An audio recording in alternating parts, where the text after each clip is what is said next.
Um, so this is okay coming up. We want to get as close as we can to the A post. But what happens here when you get all the way this way? Got a shard of glass. You gotta manipulate the tool somehow, some way or another, and then you gotta come down. A quick little tidbit would just be start your cut this way, and then arch it down this way. The reason that we're trying to get as close to the can as we can to the A post is that we're trying to clear as much of the windshield out right here, because whenever we come in with the cutter, the Chief's gonna get to that brand new badass Genesis cutter. When we come in here, the last thing he wants is that tool to get dirty. If you go in there with all this glass, where's that glass gonna fall? More than likely it's gonna fall into the tool. Yeah.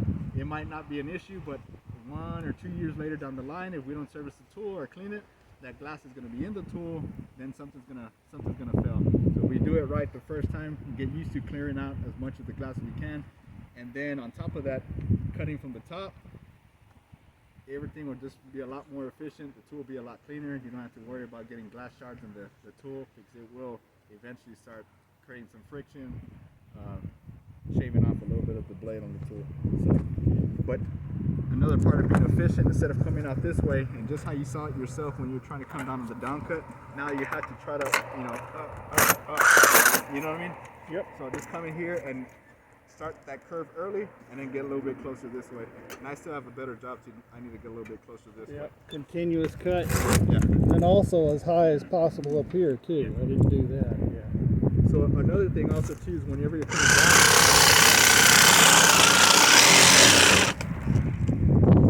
you guys have that big old daddy, long daddy blade. That's okay, but just know whenever you get down to the bottom area or the dash, if I stay perpendicular to the windshield, I'm going to be digging that blade into that plastic down here.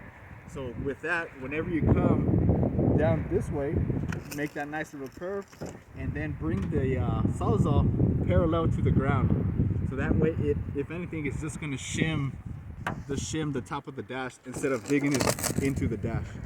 Does that make sense? Yep. Because then by the time you know it, you're going to be doing this, and then it starts kicking back and whatnot, bending the blade. So by doing these curves, you should be, if you're set up on the other side, I cut right here, I come around, I pass the sawzall to you, you start from the bottom all the way up to the top, and we're just making one smooth action and getting the windshield out quick.